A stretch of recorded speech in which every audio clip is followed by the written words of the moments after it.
Era sábado à noite. O sol tinha acabado de se pôr, criando uma penumbra que dificultava decidir se era hora de acender os faróis. Marcelo Esteves não precisou decidir. Ele estava entrando na garagem de sua casa, em uma rua tranquila em Vila Bela. Um instante depois, um homem esguio de cabelo escuro saiu por uma porta lateral carregando uma mochila, uma maleta e um laptop. Anos de experiência permitiam que ele manuseasse os itens com facilidade. Entrou em casa sem chamar pela esposa, Lívia, sabendo que ela não estava. Foi para a sala, colocou a maleta e o laptop no sofá e a mochila junto à escada. Pendurou o casaco no armário perto da porta da frente.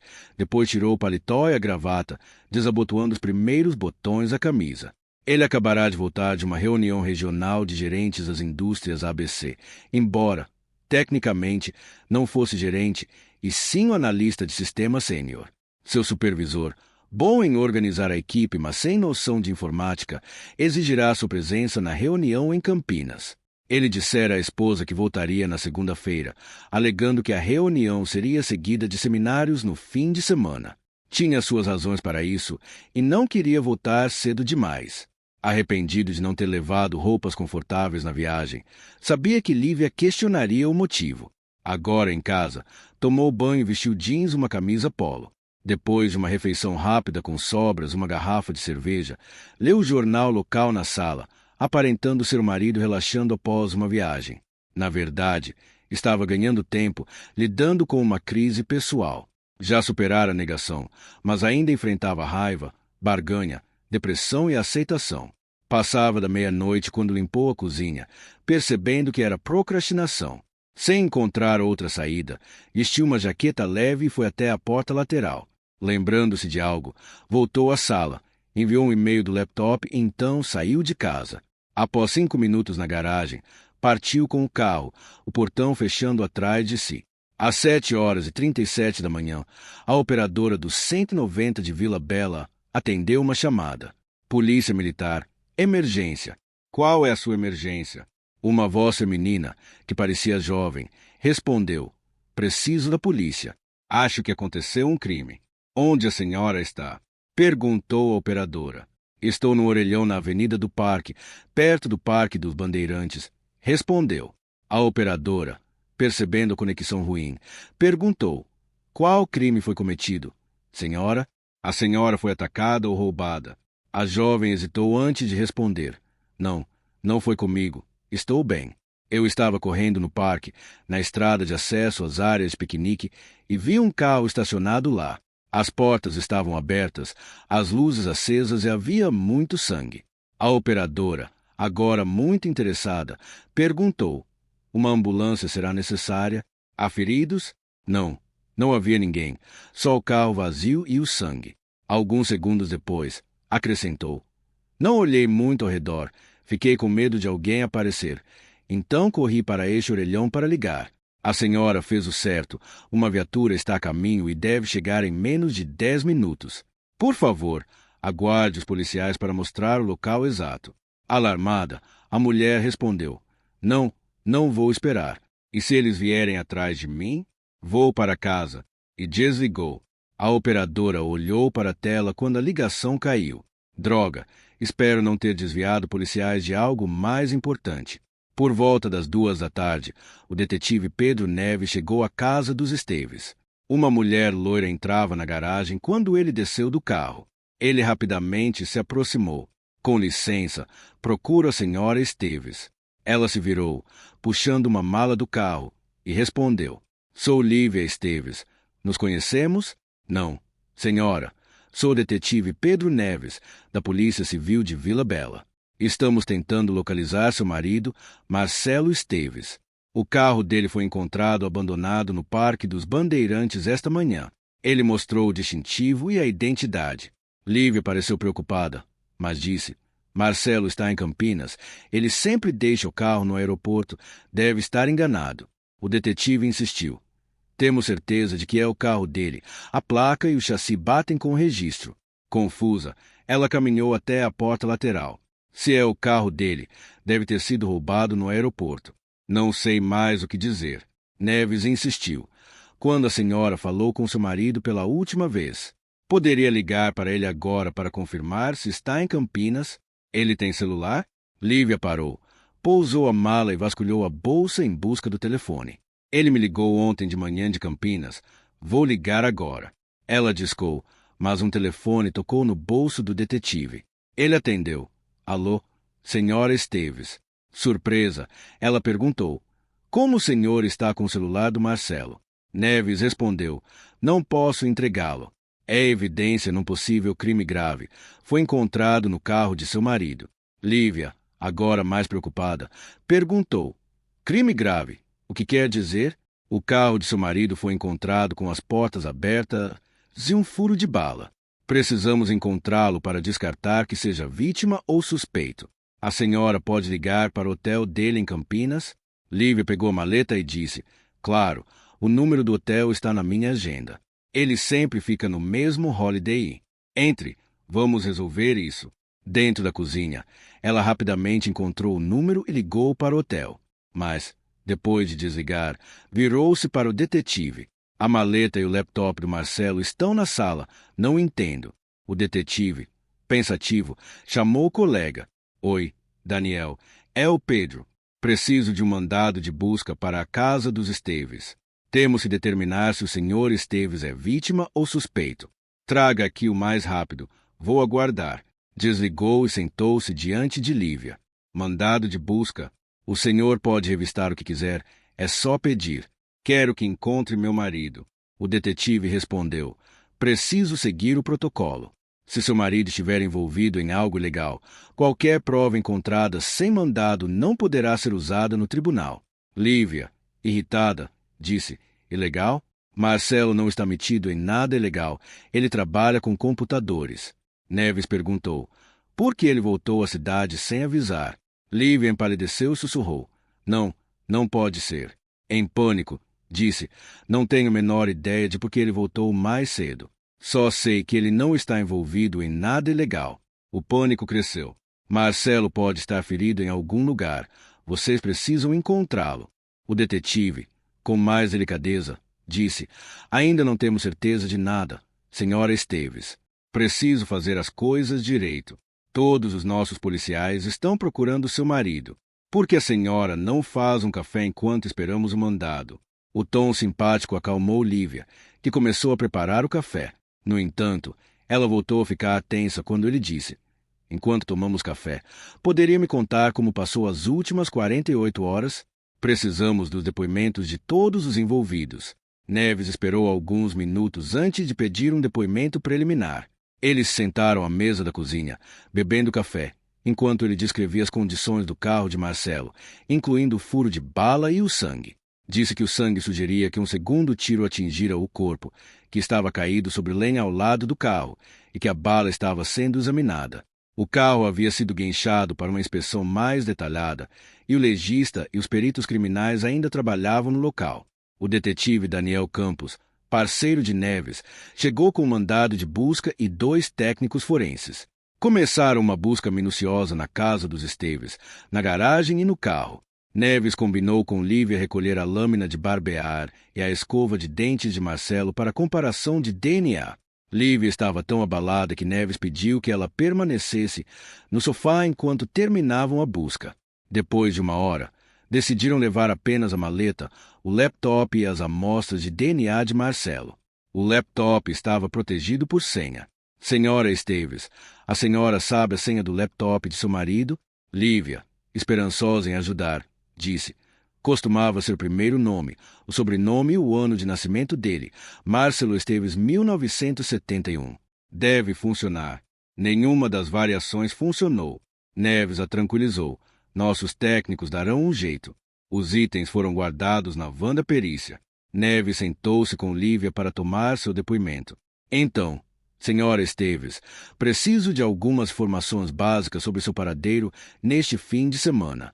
Vamos começar com a manhã de sábado. Lívia respirou fundo. Na manhã de sábado, fiz tarefas domésticas. Marcelo ligou de Campinas por volta de 1 hora, 1h30, pedindo desculpas por não estar em casa. Fui às compras até às 4h30, depois voltei. Depois do jantar, por volta das 7h30, Fui à casa de uma amiga e passei a noite lá. Esta manhã, acordei tarde. Fui com calma e cheguei em casa por volta das 2. Conforme explicava, ficou mais tensa, olhando para o chão e cerrando os punhos. O detetive Neves terminou de escrever, fechou o caderno e disse: talvez precisemos de mais detalhes depois, Senhora Esteves. Por enquanto é suficiente, mas esteja preparada para fornecer mais, se necessário. Guardou o bloco e a caneta no bolso e levantou-se para se juntar aos colegas que revistavam a garagem e o carro. Antes de sair, perguntou: a senhora tem fotos recentes de corpo inteiro do seu marido? Uma boa foto de rosto também ajudaria. Só temos a foto da carteira de motorista dele. Ele foi até a lareira, olhando as fotos de casamento. Lívia rapidamente buscou um álbum. Aqui estão algumas fotos recentes. Detetive, escolha. Sentaram-se juntos e Neves escolheu uma foto de grupo e um retrato de Marcelo. Elas servirão perfeitamente. Lívia entregou as fotos e ele perguntou: o homem da foto é parente? Se precisarmos de uma amostra de DNA, um familiar poderia ajudar, caso a lâmina ou a escova não sirvam. Lívia respondeu: não, esse é Bruno Moura, melhor amigo do Marcelo desde o primário. Marcelo não tem parentes por perto. Neves agradeceu e juntou-se aos outros na garagem. Lívia, à beira das lágrimas, permaneceu na cozinha. Neves sentiu pena. Seu marido estava desaparecido e possivelmente envolvido num incidente grave. O fato de ela não saber que ele estava na cidade aumentava o mistério. Os detetives e peritos terminaram de revistar a garagem e o carro. Encontraram manchas de sangue nos pedais do acelerador e do freio do carro de Lívia e decidiram guinchá-lo para exames mais detalhados. Enquanto os técnicos recolhiam o material, os detetives discutiam o caso.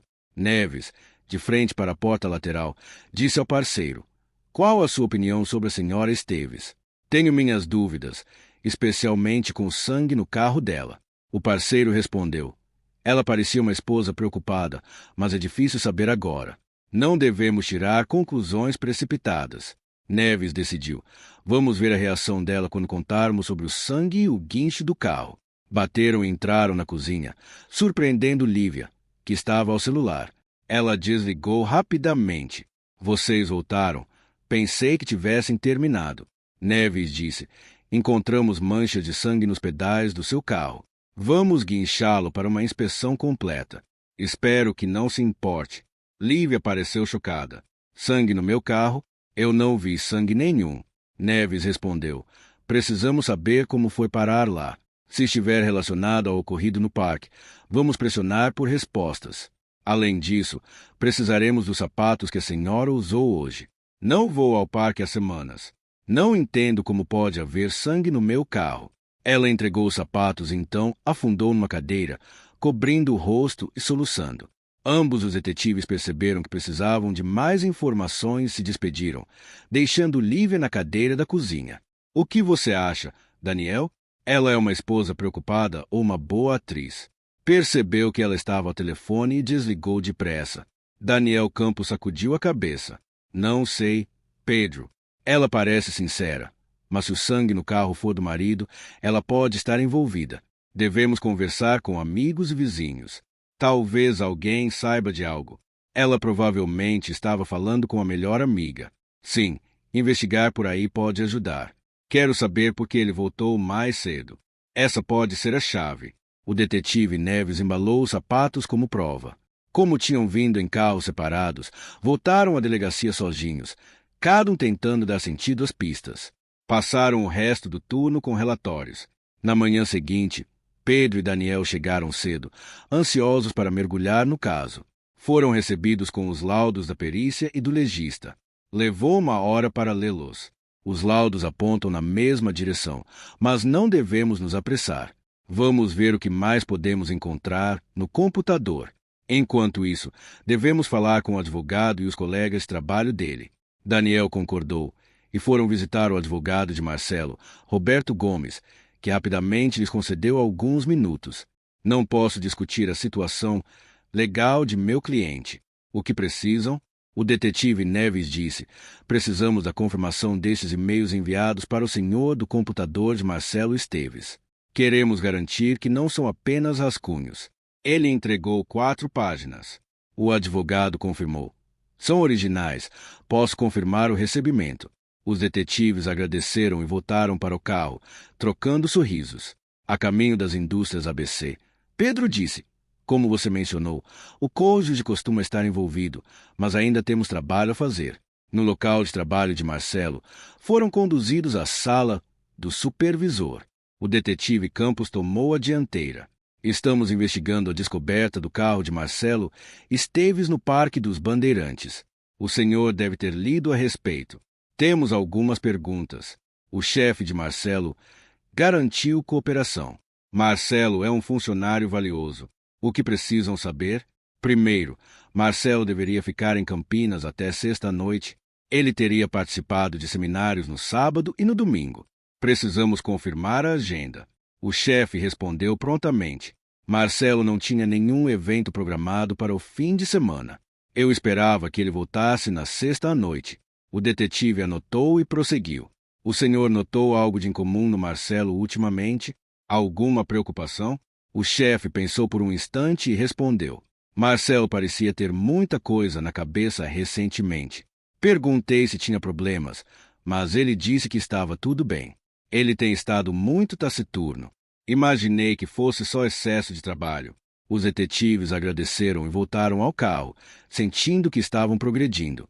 No final da manhã, estavam de volta ao escritório e receberam resultados preliminares de DNA e um laudo da perícia, que incluía uma caixa estranha com fios.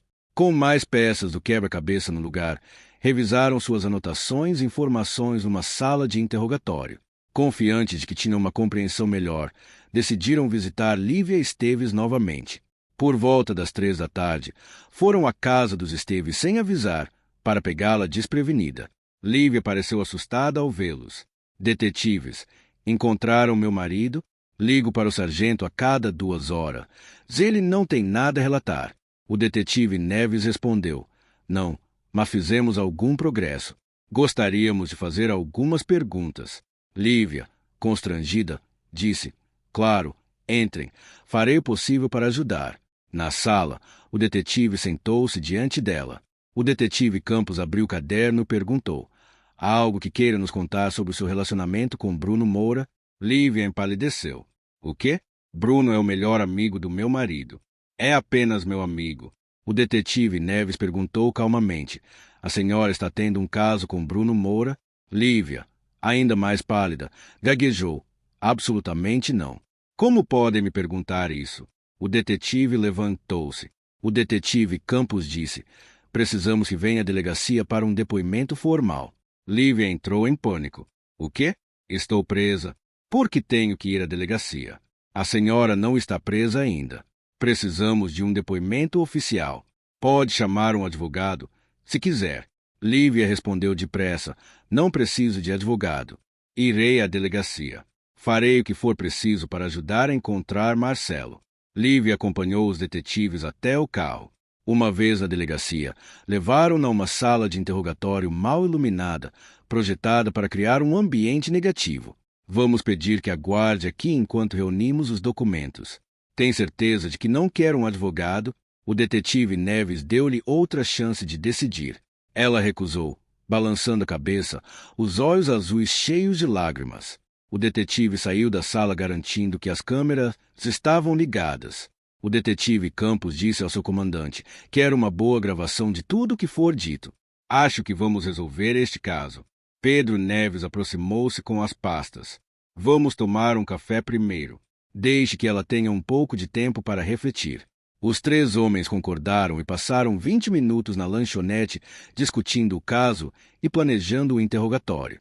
Enquanto isso, do outro lado da cidade, um voluntário do Disque Denúncia atendeu uma ligação. Bom dia, aqui é o Disque Denúncia. Pagamos até R$ 1.000 por informações que ajudem a solucionar crimes. Esta ligação está sendo gravada. Após alguns segundos de silêncio, um homem mais velho falou. Posso ganhar dinheiro se ajudar a polícia? Depende da sua denúncia e de como ela ajudar. O senhor tem informações sobre algum crime? Outra pausa antes de o interlocutor dizer. Recebo dinheiro imediatamente? E se a polícia me enganar? O dinheiro não vem da polícia. Então eles não vão enganá-lo. Diga-me o que sabe e eu lhe darei um código. Pode ligar de volta em alguns dias para ver se sua informação ajudou.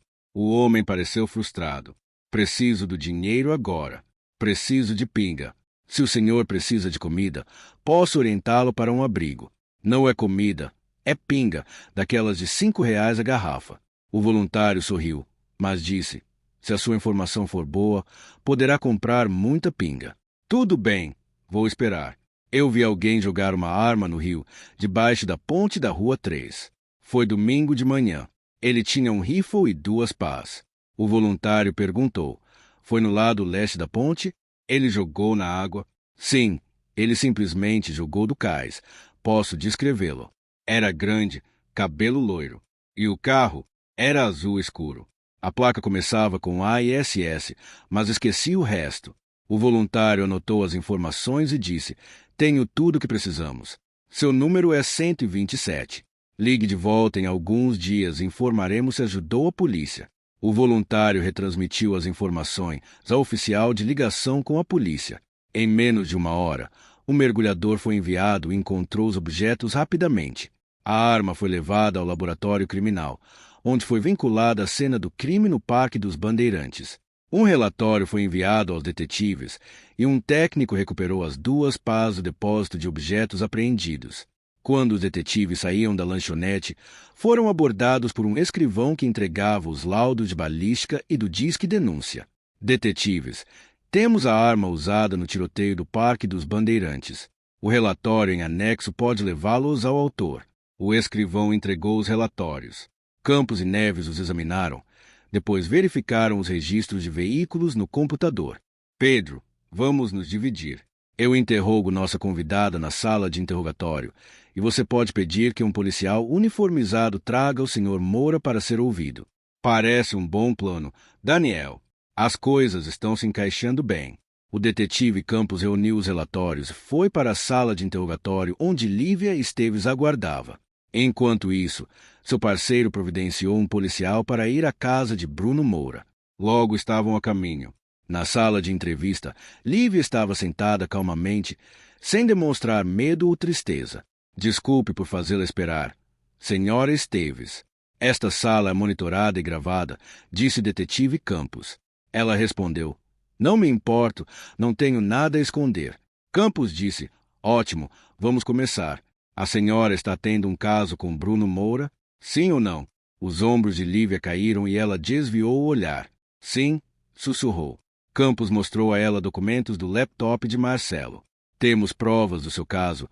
Seu marido sabia. Ele enviou isso ao advogado planejando divórcio por infidelidade.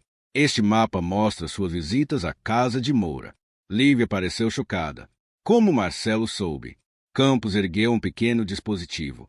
Ele instalou este rastreador no seu carro, monitorando sua localização em tempo real.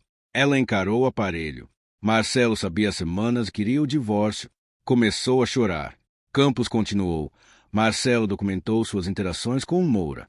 O último mapa é de sábado à noite, quando ele desapareceu.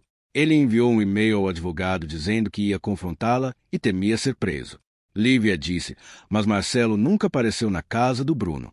Passei a noite lá. Campos respondeu.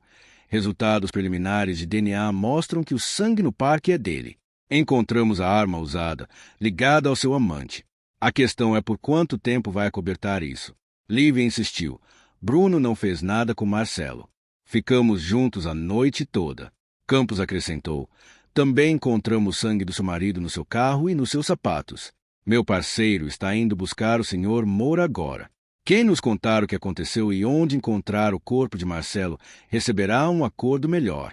Lívia ficou em silêncio, visivelmente abalada, enquanto Campos recolhia os papéis e aguardava sua resposta. O detetive Campos entregou a Lívia os exames de sangue, mas ela mal olhou para eles. Marcelo não pode estar morto. Eu o amo. Preciso dele. Ela soluçou, claramente muito perturbada. Bruno vai dizer o mesmo. Se Marcelo se feriu no parque, não tivemos nada a ver com isso. Chorou sobre um lenço amassado e molhado. O detetive Campos lhe deu alguns minutos para se recompor. Quando ela pareceu mais calma, ele disse, não há dúvida de que seu marido está morto. O legista concluiu que há mais de 95% de chance, com base na perda de sangue e na ausência de atendimento em qualquer hospital do estado. Entregou-lhe o laudo e as fotos da cena. Ao ver as imagens sangrentas, ela caiu em prantos novamente. Vou deixá-la sozinha por alguns minutos para pensar. Não está se ajudando ao negar responsabilidade. Campos saiu da sala, colocou os relatórios em sua mesa e balançou a cabeça ao passar pelo comandante. Dirigiu-se à copa para um café, enquanto o comandante monitorava a Lívia pela câmera da sala de interrogatório. O detetive Pedro Neves, pensando no caso, dirigiu-se à casa de Bruno Moura, encontrando uma viatura no local. Neves ficou quase surpreso quando Bruno Moura atendeu prontamente. Sim, oficiais. Como posso ajudar? Perguntou Moura. Vem da polícia. O detetive Neves se apresentou. Sou o detetive Neves. Estou aqui sobre o desaparecimento de Marcelo Esteves. Precisamos que venha à delegacia para prestar depoimento. A senhora Esteves já está lá e temos perguntas que exigem sua participação. Moura perguntou. Estou preso? Sei que Marcelo está desaparecido, mas não sei como posso ajudar. Temos perguntas que talvez possa responder. Por favor, venha conosco. Não está preso. Moura, atordoado demais para resistir, acompanhou-os no carro descaracterizado. Sentou-se no banco traseiro, obedecendo ao protocolo do departamento. O detetive Neves virou-se para o parceiro uniformizado. Vamos para a delegacia. No caminho, Neves perguntou a Moura. Você conhece bem a senhora Esteves? Para mim, ela é apenas a esposa do Marcelo. Por que pergunta? Moura respondeu. Só por curiosidade. O que você faz, senhor Moura? Tenho uma empresa de paisagismo, a Paisagismo Moura. Fazemos muitos trabalhos comerciais, até para a prefeitura, disse Moura, relaxando um pouco. Na delegacia, Moura foi colocado numa sala de interrogatório ao lado da de Lívia. O detetive Neves pegou as pastas de Campos e começou a interrogar Moura. Inicialmente, Moura negou o caso, mas as provas dos e-mails e dos relatórios de vigilância o fizeram confessar. Admitiu que o caso durava quase 4 meses, mas insistiu que nenhum dos dois feriu Marcelo e que não saíram da casa dele na noite do desaparecimento. Conforme Neves pressionava, Moura sugeriu uma nova teoria. Se Marcelo descobriu sobre nós, pode ter tido um acesso de raiva ou até contratado alguém para fazer parecer que estávamos envolvidos. Ele e eu temos história, respondeu Neves. Temos a arma usada. Uma testemunha descreveu você seu carro e forneceu quase toda a placa. Não tente alegar que Marcelo armou uma autodestruição elaborada. Bruno Moura ficou agitado e disse, você não conhece o Marcelo. Somos melhores amigos desde o primário, mas aprendi a não mexer com as namoradas ou com a esposa dele. No colégio, namorei uma namorada dele pelas costas. Quando descobriu, ele me amedrontou, mesmo eu sendo maior e mais forte. Ele me avisou que me liquidaria se eu fizesse de novo. O detetive, ligeiramente divertido, respondeu. Então você tinha medo dele, mas ainda assim teve um caso com a esposa dele? Bruno, acalmando-se, disse, não resisti a ela. Foi se acumulando ao longo dos anos. Há alguns meses, tomei a iniciativa. Estamos nos vendo desde então. Não acredito que ele descobriu. Éramos tão cuidadosos. O detetive folheava os relatórios. Casos extraconjugais frequentemente terminam em homicídio. Acho que você e Lívia planejaram isso. Ou vocês confessam ou enfrentam a pena máxima. A escolha é sua. Bruno insistiu. Não tivemos nada a ver com isso. Se Marcelo descobriu, pode ter feito algo drástico. Talvez ele tenha armado contra nós. O detetive Neves disse, temos o suficiente para revistar sua casa, carro e escritório. Confesse agora para obter clemência. Use a cabeça, Bruno. Bruno, indignado, disse, eu não machuquei o Marcelo. Talvez a Lívia tenha feito algo, mas não sei de nada. O detetive pegou seus papéis e saiu da sala, dizendo, quando criminosos trabalham juntos, um sempre tenta culpar o outro. Você não sairá tão cedo. Lá fora, o detetive Neves encontrou seu parceiro com outro relatório. As pás encontradas no rio são da Paisagismo Moura. Esses caras acham que não vamos descobrir. Mais tarde, os detetives apresentaram as provas ao promotor de justiça. Apesar da ausência de um corpo, as provas eram fortes o suficiente para apresentar denúncia. Meia hora depois, Lívia Esteves e Bruno Moura foram acusados pelo homicídio de Marcelo Esteves.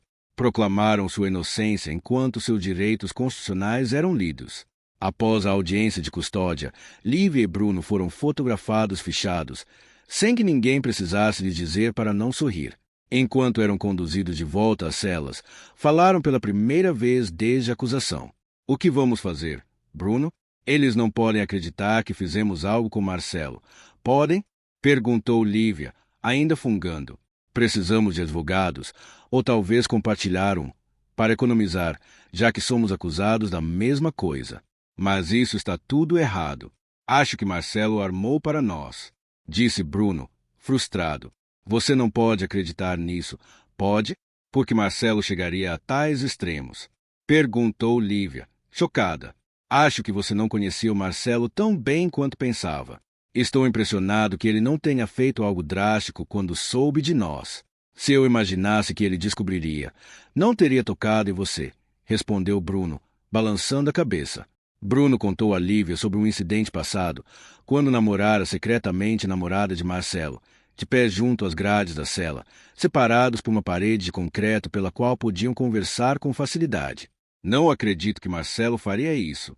Nem sei como ele descobriu. Sempre fomos cuidadosos e só nos encontrávamos quando ele estava fora da cidade, disse Lívia, pensativa.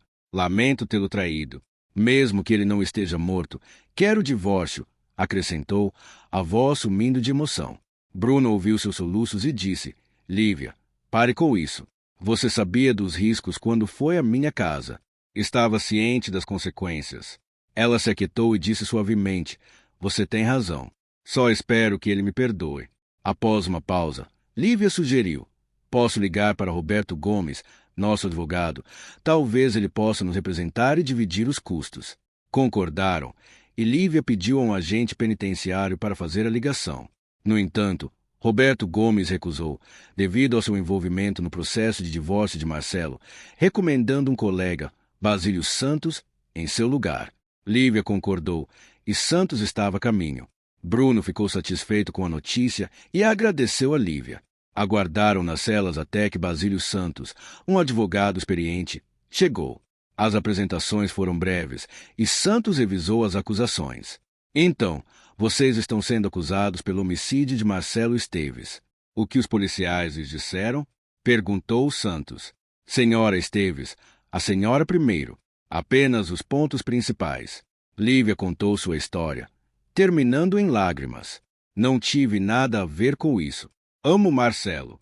Eu não poderia machucá-lo. Santos então se voltou para Bruno. Sua vez, brevemente. Bruno resumiu sua experiência, afirmando, não tivemos nada a ver com o desaparecimento do Marcelo. Acho que ele organizou isso para nos incriminar. Santos, sentindo urgência, disse, precisamos nos concentrar em tirá-los daqui. A fiança provavelmente será fixada em R$100.000 para cada um. Será um problema. Lívia, chocada, perguntou, preciso de R$100.000 para a fiança. Não, apenas 10% ou R$10.000 em dinheiro para o fiador. Santos a tranquilizou. Eles concordaram que poderiam arcar com a fiança e estavam ansiosos para serem soltos. Santos informou, vocês terão a audiência de custódia amanhã de manhã. A fiança será estabelecida ali, e vocês farão os arranjos para sair. Preparem-se para passar a noite aqui. Ambos os clientes reagiram mal à declaração do advogado. Ele explicou que não poderia fazer mais até que as denúncias fossem formalizadas. Uma vez fora, conversaria com o promotor para ter acesso às provas e entender melhor o caso. Foram levados de volta às celas, onde nenhum dos dois dormiu bem. Receberam marmita gordurosa, um único cobertor e companheiros de cela barulhentos. Na manhã seguinte, às 10 horas, encontrarão-se com o advogado antes da audiência. Apesar da aparência desalinhada, declararam-se inocentes e a fiança foi fixada em R$100.000 cada. Bruno, dono de imóvel e empresa, rapidamente negociou uma fiança de R$10.000. Foi solto no começo da tarde. Lívia teve menos sorte. Sem a propriedade exclusiva da casa e descobrindo sua conta poupança zerada, teve que pedir ajuda aos pais. Após muita insistência, eles concordaram em fornecer os R$10.000. Contudo, A demora fez com que passasse mais uma noite na cadeia, desta vez na companhia de 2 detentas alteradas. No dia seguinte, resolvidas as questões financeiras, foi solta, foi para casa, tomou banho e ignorou as chamadas recebidas. O mês seguinte passou rápido. Lívia soube que Marcelo havia sacado o dinheiro da conta conjunta para proteger a parte dele antes do divórcio. Ela recebeu os papéis do divórcio sem saber o que ele fizera com o dinheiro. Lívia e Bruno encontrarão-se com Basílio Santos várias vezes. Santos recebeu cópias das provas e planejava se reunir com o promotor para tentar trancar a ação penal. Argumentando a dificuldade de obter uma condenação sem corpo ou testemunha, sugeriu contratar um detetive particular para investigar se Marcelo teria orquestrado o próprio desaparecimento. Bruno concordou, mas Lívia acreditava que Marcelo fora vítima de uma tentativa frustrada de roubo de carro. Nas semanas seguintes, o detetive não encontrou nada. Tentou localizar o denunciante que relatou o descarte do rifle e das pás, mas ninguém reconheceu a voz da ligação. O denunciante nunca retornou, aumentando o mistério. Enquanto isso, crescia a tensão entre Lívia e Bruno. Após ser solto, Bruno sugeriu que continuassem o caso. Lívia recusou, culpando por sua situação. Não quero mais nada com você, exceto nosso processo judicial, dizia, muitas vezes chorando. A resposta de Bruno foi fria. Você que sabe, Lívia. Você não é a única mulher na cidade. Eles só se falavam na presença do advogado, mantendo distância no restante do tempo. O caso deles esfriara completamente. Um mês após a soltura, Basílio Santos marcou uma reunião com o promotor de justiça Jefferson Borges. Lívia e Bruno esperavam que as acusações fossem retiradas, pois estavam sendo molestados com perguntas sobre o relacionamento. Filtravam as ligações usando o identificador de chamadas de secretária eletrônica, ansiosos para limpar seus nomes e seguir em frente. Jefferson Borges, surpreendentemente jovem e estiloso, começou. Acabo de receber os relatórios finais do legista e da polícia. Com base nas provas, ofereço uma pena reduzida de 8 a 12 anos por uma confissão de homicídio doloso. Lívia e Bruno ficaram chocados, proclamando sua inocência em alto e bom som. O advogado, tentando acalmá-los, perguntou como Borges justificava a oferta. Borges explicou: temos novas provas. O DNA do sangue na placa do seu carro e na borracha do porta-malas corresponde a Marcelo Esteves. Além disso, polietileno preto encontrado sob o carro de Marcelo combina com o material usado em sua empresa de paisagismo. Lívia acusou, furiosa: Bruno, o que você fez? Bruno explodiu: você sabe que não tive nada a ver com isso. Estava comigo quando aconteceu. Basílio Santos interveio, acalmando os dois. Dirigiu-se a Borges. Desculpe, meus clientes. Esperávamos que as acusações fossem retiradas, e sua declaração os pegou de surpresa. Borges, divertido, respondeu: entendo, mas temos provas suficientes para ir a julgamento. O laudo do legista confirma que a vítima perdeu sangue demais para sobreviver. A cena do crime sugere que o corpo foi arrastado e colocado num carro. A acusação está confiante. Borges entregou os relatórios e saiu. Lívia e Bruno falaram apressadamente com Santos, que pediu silêncio. Ele disse: sei que estão chocados. Não briguem entre si. Precisamos elaborar uma defesa. Querem recusar a proposta de delação? Ambos recusaram o acordo, convictos de que não seriam condenados. Santos concordou em preparar o julgamento. Depois que saíram, Santos revisou os relatórios, questionando se seus clientes estavam sendo sinceros. Apesar das dúvidas, estava comprometido em defendê-los. Meses depois, o julgamento começou. O juiz Roberto Cordeiro ocupou seu lugar às 10 horas da manhã de segunda-feira. Basílio Santos sentou-se entre Lívia e Bruno para administrar a tensão entre eles. Ele havia considerado sugerir advogados separados, mas eles não tinham como pagar. O negócio de Bruno estava em dificuldades e Lívia havia pedido demissão por causa do estresse do julgamento e dos problemas com os amigos do marido desaparecido. O promotor Jefferson Borges começou sua declaração inicial de forma direta.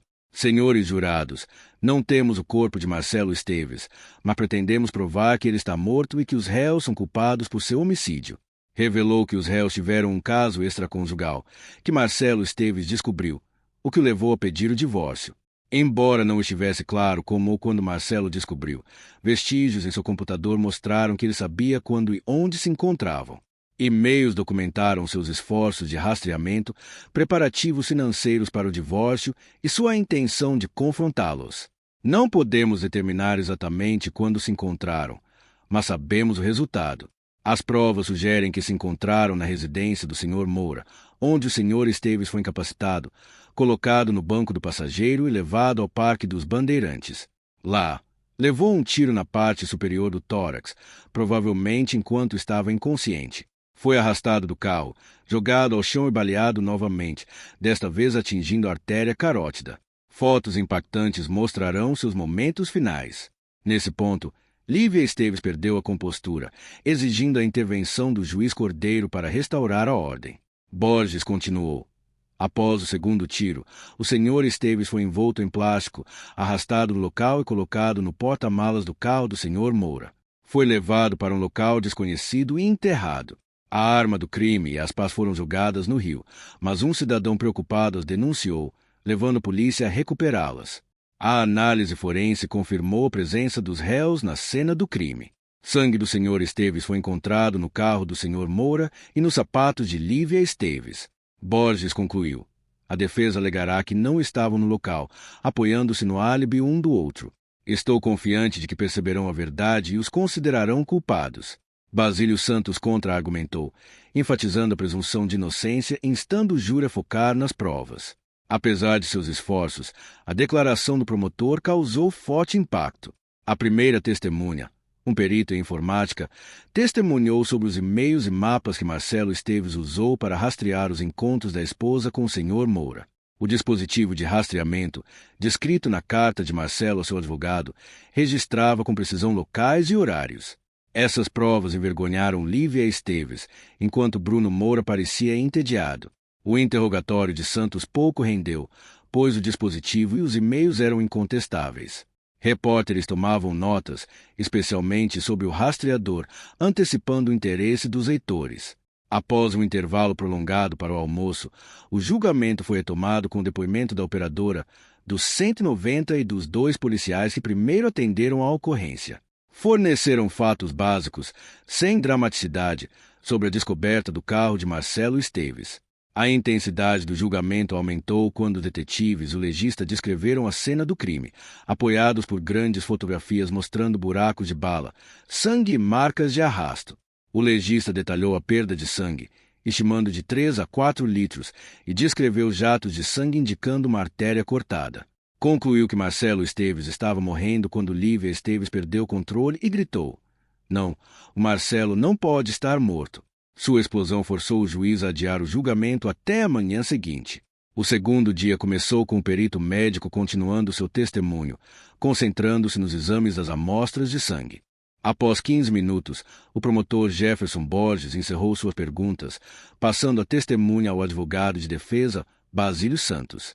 Santos verificou que Lívia Esteves, agora sedada, estava calma. Seu objetivo era refutar a impressão gráfica, quase de execução, do tiroteio. Santos perguntou. O senhor estimou que Marcelo Esteves perdeu de 3 a 4 litros de sangue, mas não é possível que tenha sido de 1 a 2 litros, dependendo da distribuição? O legista respondeu. É improvável, mas não impossível. Santos continuou. Os primeiros socorros poderiam ter diminuído a fatalidade do ferimento de Marcelo Esteves? O legista disse. Improvável, mas não impossível. Atenção médica imediata teria sido necessária. Santos destacou a falta de provas de assistência imediata e dispensou a testemunha, tendo obtido pequenas concessões. Em seguida, um perito criminal especializado em armas e munições testemunhou sobre as 2 balas recuperadas. Uma bala do banco do carro estava deformada. A outra, da lenha, estava em boas condições, coincidia com a arma recuperada. Santos perguntou: as balas foram verificadas quanto a vestígios de osso ou carne? O técnico confirmou traços mínimos de sangue nas balas, explicando que as camadas de estofamento e tecido provavelmente as limparam. Observou que as balas tinham jaqueta metálica completa, típica de uso militar, com uma jaqueta de metal dourado, cobre e aço ao redor do núcleo. Explicou que essa jaqueta é mais resistente que a jaqueta totalmente metálica padrão, normalmente de cobre. Isso era bom e ruim para a defesa. Embora não houvesse evidência de que as balas atravessaram o corpo, as circunstâncias e o tipo de bala explicavam a situação. A esperança de rastrear a arma era inútil. Fora vendida numa feira de armas 20 anos atrás, sem registro do comprador. Basílio Santos confirmou que nenhuma impressão digital ou DNA dos réus foi encontrado na arma ou nos cartuchos. Tudo que a água do rio não lavou foi limpo antes do descarte. Outro técnico discutiu as pás encontradas. Não havia impressões digitais nem DNA, mas eram da marca Paisagismo Moura. 14 pás idênticas foram encontradas na empresa de Moura. O interrogatório não rendeu novas informações. Testemunhas do Departamento de Polícia Científica e da polícia continuaram durante toda a manhã e tarde. O interrogatório mais significativo de Basílio Santos ocorreu com o técnico que encontrou sangue no carro de Bruno Moura. O técnico admitiu que o sangue poderia ter sido plantado por terceiros, dando a Santos uma pequena vitória. As coisas se complicaram com o depoimento do técnico na casa de Lívia Esteves. Sangue foi encontrado no carro dela e no sapato direito. Embora o técnico tenha admitido que não podiam determinar se o sangue foi transferido do sapato para o pedal do acelerador ou vice-versa, o advogado esperava que essa dúvida ajudasse Lívia. Encerradas as testemunhas de acusação, a terceira manhã começou com a apresentação das provas da defesa. Os jornais locais especulavam que a defesa teria dificuldades contra as provas da acusação. Sugeriam que, sem um corpo, uma condenação seria difícil, especialmente dada a estratégia da defesa de lançar dúvidas sobre se Marcelo Esteves estava realmente morto. A primeira testemunha de defesa de Basílio Santos foi o especialista em análise de sangue Dr. Wilbar. Ele testemunhou: um trabalho melhor poderia ter sido feito na coleta das provas de sangue. Analisar adequadamente o solo encharcado poderia ter dado uma estimativa mais precisa da perda de sangue. Ele acreditava que apenas 700 mililitros de sangue poderiam ter criado a cena e que alguém perdendo essa quantidade ainda poderia estar vivo. O promotor não o interrogou. Em seguida, Bruno Moura testemunhou, declarando sua inocência, sugerindo que Marcelo orquestrara o próprio homicídio. Afirmou que nunca possuiu uma arma e que as pás encontradas poderiam ter sido roubadas de seus locais de trabalho. Basílio Santos manteve depoimento breve, entregando Moura para o interrogatório. Jefferson Borges perguntou: por que acha que Marcelo Esteves organizaria o próprio homicídio? Bruno contou como Marcelo o ameaçara no colégio depois que ele namorou a namorada de Marcelo escondido. Borges então perguntou: então, esta não é a primeira vez que você interfere nos relacionamentos de Marcelo Esteves. Você não acha que, se ele quisesse destruir alguém, teria escolhido você? Bruno Moura não conseguiu responder diretamente, murmurando que sua vantagem física sobre Marcelo teria impedido um confronto. Então, acha que poderia intimidar seu amigo a ponto de tirar a própria vida? Foi por isso que se sentiu à vontade para tomar a esposa dele? O promotor perguntou, e continuou sem esperar resposta. Suas ações mostram que você é um narcisista que pensa que pode ter qualquer mulher e desconsiderar a amizade. Basílio Santos protestou, argumentando que o promotor estava testemunhando em vez de fazer perguntas. O juiz concordou e instruiu o júri a desconsiderar a última declaração do promotor.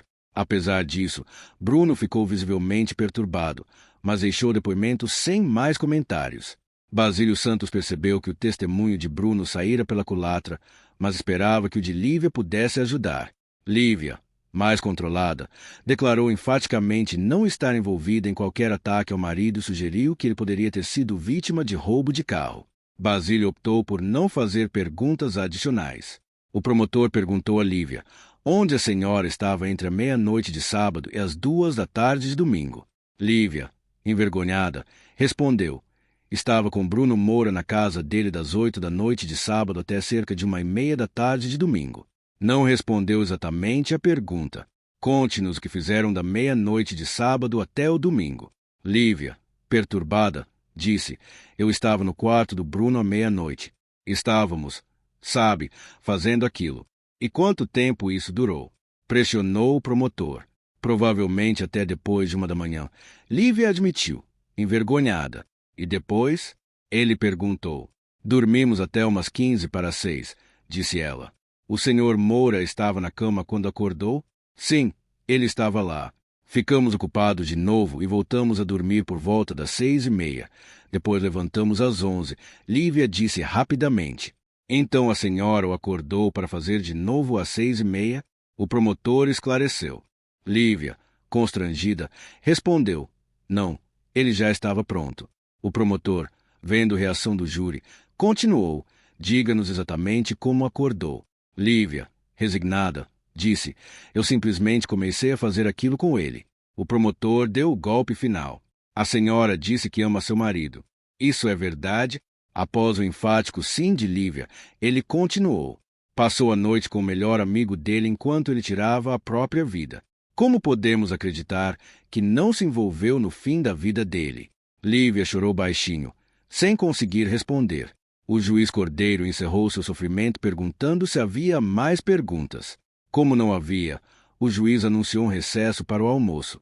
Depois que Lívia se recompôs, juntou-se a seu advogado, Basílio Santos, para um almoço sombrio. O experiente advogado alertou-os de que o caso poderia ir para qualquer lado. Em particular, ele estava pessimista, já que ambos os clientes haviam fraquejado no banco das testemunhas.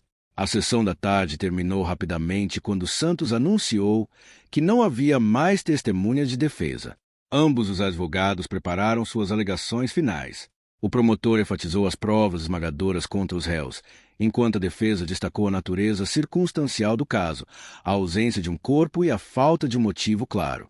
O caso foi para o júri às 16h e eles deliberaram por 2 horas antes de se recolherem para a noite. Na manhã seguinte, Lívia e Bruno aguardavam no escritório de Basílio Santos o veredito do júri. Compartilhando uma sala de reuniões, deixaram de lado as diferenças na esperança de absolvição. Às 15:30, a ligação chegou. O júri havia chegado a um veredito. Os pais de Lívia, que tinham vindo para a cidade para o julgamento, estavam presentes no fórum. O veredito foi anunciado rapidamente, culpados por homicídio doloso. Lívia desatou a chorar e Bruno esmurrou a mesa, frustrado. Foram algemados e levados sob custódia, com Lívia tendo um breve momento para falar com os pais, proclamando sua inocência. A semana entre a condenação e a sentença passou lentamente. Os pais de Lívia visitavam diariamente, enquanto Bruno recebeu uma visita de um primo. Na sentença, ambos receberam uma pena de 15 a 30 anos de reclusão. Basílio Santos prometeu revisar os autos em busca de uma possível apelação. Em 3 dias, foram transferidos para a penitenciária estadual.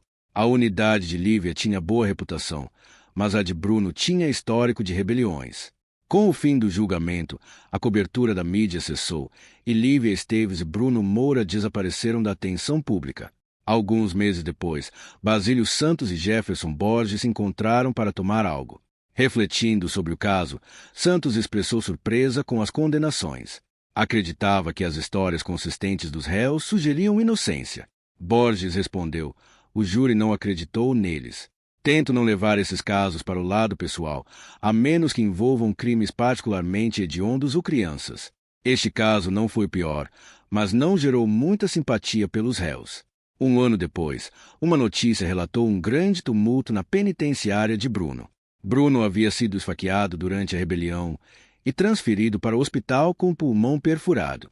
Estava em estado grave, mas com expectativa de sobreviver. 18 meses após Lívia Esteves e Bruno Moura terem sido condenados pelo homicídio de Marcelo Esteves, Basílio Santos raramente pensava no caso. Passará o 1º ano revisando as transcrições, mas não encontrara fundamentos legais para uma apelação. Numa tranquila manhã de quarta-feira, no escritório do Projeto Inocência, em São Paulo, a recepcionista recebeu um pacote da FedEx. Dentro havia um DVD, um envelope lacrado com material biológico e uma carta de várias páginas. Intrigada, ela chamou Tiago Keller, um jovem advogado, para examinar.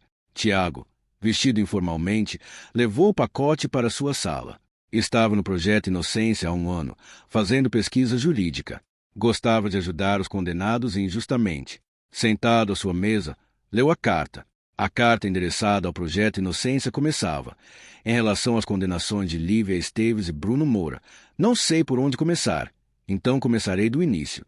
Meu nome não é importante, mas a informação que tenho pode mudar a vida dos 2 condenados e de outras 5 pessoas, inclusive a minha. Cerca de 15 meses atrás, um homem respondeu ao meu anúncio por uma pessoa com conhecimento de informática. Ele sabia tanto, se não mais, sobre redes empresariais do que eu. Contratei-o imediatamente. Esse homem, a quem chamarei de Marcos, era quieto, mas excepcionalmente habilidoso.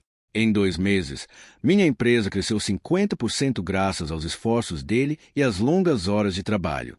Quando Marcos começou a trabalhar para mim, tinha acabado de chegar à cidade e ainda não alugara um lugar. Meu negócio era novo, então aluguei o quarto do porão para ele como renda extra. Eu queria reinvestir os lucros na empresa para sustentar a mim e ao meu filho pequeno. Embora fosse um risco, algo em Marcos me convenceu de que não era uma ameaça. Rapidamente nos acomodamos numa rotina. Nos primeiros 3 meses, ele morou no porão, mas fazia as refeições conosco e íamos juntos para o trabalho. Frequentemente trabalhava horas extras sem remuneração, preferindo a produtividade à TV ou ao sono. Com o tempo, nossa relação passou de patrão-empregado para amigos, por fim, para uma família amorosa. Meu filho agora o chama de pai.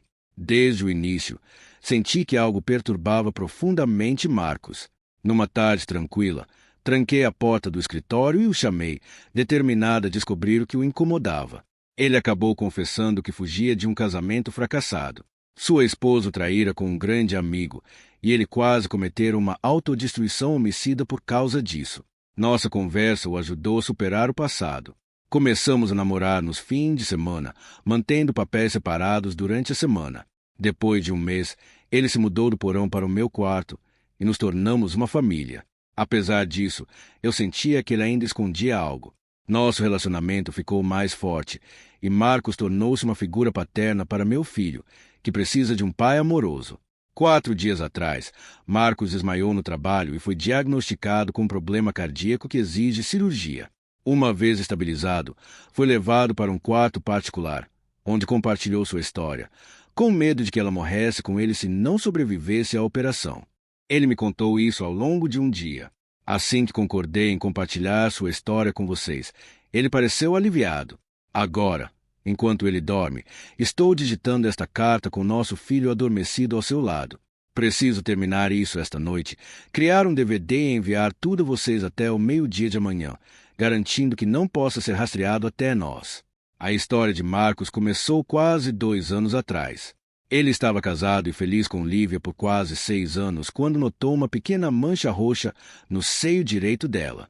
Inicialmente pensando ser de uma batida no móvel, percebeu que mais parecia uma marca de mordida de amor.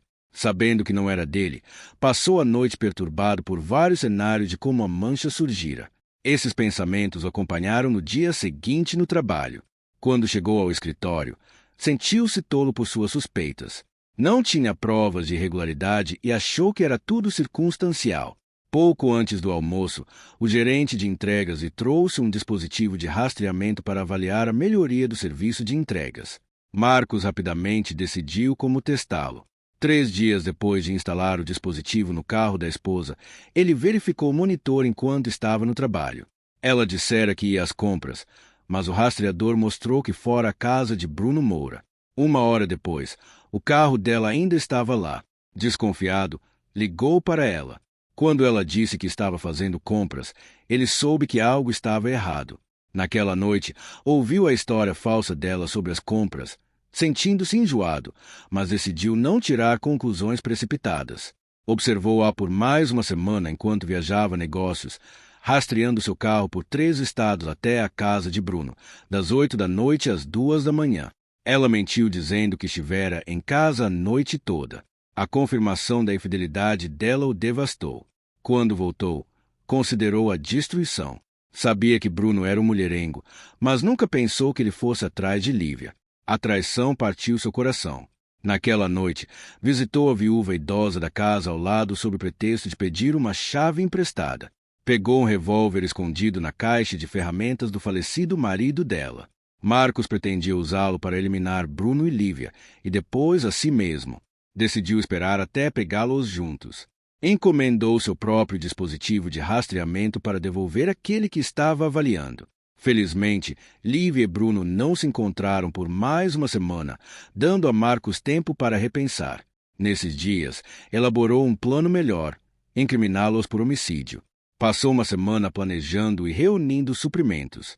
Quando estava pronto, alegou uma viagem de negócios no fim de semana, sabendo que eles se encontrariam enquanto estivesse fora. Quando sua esposa foi para a casa de Bruno, ele pôs o plano em ação, criando um rastro documental que sugeria que ele estava se divorciando dela. Quase se esqueceu de enviar um e-mail crucial a seu advogado, que implicaria Lívia e Bruno. Antes de sair, disparou uma bala no banco do passageiro do carro e outra num bloco de madeira, abafando os tiros com um cobertor na garagem.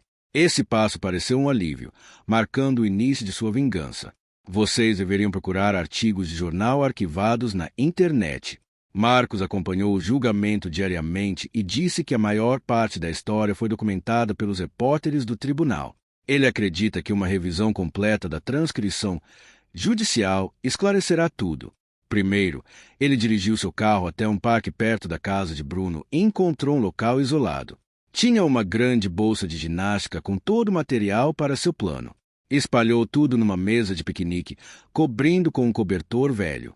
Descarregou lenha, uma lona plástica e um pneu sobressalente, criando um rastro de arrasto até a estrada pavimentada. Depois devolveu o pneu ao porta-malas e espalhou a lenha ao redor. Com uma lanterna pequena, fez tudo isso e então sentou-se em silêncio para ver se alguém notava. Marcos retirou sangue da própria mão com uma agulha, coletando quase 1 litro, que diluiu com água destilada. Espalhou esse sangue em padrões que imitavam um jato arterial e o esfregou no banco do carro e no chão para sugerir uma perda significativa de sangue. Preencheu os buracos de bala na lenha e no estofamento com mais sangue. Depois de terminar, guardou tudo na bolsa e saiu do parque, chegando um carro velho que comprará para esse fim. Tonto pela perda de sangue, descansou até quase às 6 da manhã, então dirigiu até a casa de Bruno para finalizar o plano. O carro de Lívia ainda estava na casa de Bruno e destrancado, então ele colocou algumas gotas de sangue no pedal do acelerador. Também esfregou o sangue no carro de Bruno, mas se assustou ao ver uma luz acesa no quarto de Bruno. Saiu rapidamente, foi a um orelhão e usou um trocador de voz para denunciar seu carro no parque, fingindo ser mulher. Em seguida, descartou as 2 pás do revólver no rio. Exausto, ficou num motel por 2 dias, tomando suplementos e comendo barras de cereal. Fez outra ligação com o trocador de voz, desta vez como um homem velho, o que ajudou a polícia a encontrar o revólver. Marcos me contou toda essa história porque deseja deixar seu passado como Marcelo Esteves para trás. Ele agora usa outra identidade, pela qual meu filho e eu conhecemos, e quer mantê-la. Pediu-me que enviasse essa informação para ajudar a anular as condenações de Lívia Esteves e Bruno Moura. Amanhã, pegarei um exemplar da Folha de São Paulo e um tinteiro. Usaremos parte da primeira página para colocar as impressões digitais do Marcos numa mancha de sangue, que corresponderá ao DNA do parque, provando que ele está vivo. Isso deve ser suficiente para libertá-los. No final da carta, havia uma nota manuscrita. Marcos saiu da cirurgia em boas condições. Ele quer que eu vá voando para São Paulo amanhã para enviar este pacote. Detesto deixá-lo, mas isso tranquilizará sua mente. Estamos esperando gêmeos em cerca de 3 meses. Tiago Keller virou a última página em busca de notas adicionais, mas estava em branco. Tirou os pés da mesa e examinou os outros itens do pacote. O DVD estava rotulado fotos tiradas no Parque dos Bandeirantes e o envelope plástico preto estava marcado impressões digitais e DNA. Releu as páginas impressas em busca de outras notas e então chamou um advogado sênior. Isso estava além de sua capacidade de resolver sozinho. Não demorou para confirmar que o DNA pertencia a Marcelo Esteves, que as impressões digitais correspondiam às do carro encontrado no parque, provando que ele ainda estava vivo. Com provas irrefutáveis de que 2 pessoas haviam sido condenadas por um homicídio que nunca aconteceu, o procurador-geral do estado e o governador aceleraram a soltura. Uma semana depois, eles voltaram ao tribunal com Basílio Santos, os pais de Lívia e até o promotor Jefferson Borges. Com a presença de alguns deputados estaduais, o procurador-geral pediu desculpas pela condenação injusta. Ele culpou Marcelo Esteves por enganar o sistema de justiça e anunciou esforços para encontrá-lo e responsabilizá-lo pelos custos financeiros incorridos. Quando perguntado por onde começariam a procurá-lo, Ele apenas sacudiu a cabeça. Bruno Moura parecia mudado, não mais arrogante, mas inclinado a ceder. Pediu desculpas a Lívia pelos eventos que levaram à prisão deles. Lívia parecia indiferente, desejando apenas ir embora com os pais. Tanto Basílio Santos quanto o promotor pediram desculpas, reconhecendo que haviam sido enganados por Marcelo Esteves. Prometeram ser mais diligentes em casos futuros. Embora o Estado não tenha reconhecido responsabilidade civil, Lívia e Bruno receberam R$50 mil cada um como indenização. Bruno, cujo negócio faliu e a casa foi vendida para pagar os honorários advocatícios, deixou a cidade. Comentou com Lívia que Marcelo os prejudicara gravemente e que o cheque era uma fração ínfima do que ele perderá. Lívia, visivelmente desgastada pela provação, simplesmente disse que mereceram e partiu sem se despedir. 2 semanas depois que os noticiários a cabo divulgaram a soltura, um envelope grande chegou ao escritório de Basílio Santos. Dentro havia um bilhete para o advogado e um envelope lacrado para Lívia. Basílio entregou a carta a Lívia em seu apartamento. Após uma breve conversa, deixou-o com o envelope, que ela abriu com apreensão. Reconhecendo a letra de Marcelo, leu a carta. Lívia, peço desculpas pelo tempo que você passou na cadeia. Sua traição com Bruno quase me levou à insanidade. Minha nova vida e felicidade me mostraram que libertar vocês dois era necessário para minha própria liberdade. Sei que as autoridades vão me procurar, mas estou confiante em minha nova vida com minha nova família. Boa sorte e adeus. M. A carta escorregou de sua mão, destruindo qualquer esperança remanescente de reconciliação com Marcelo.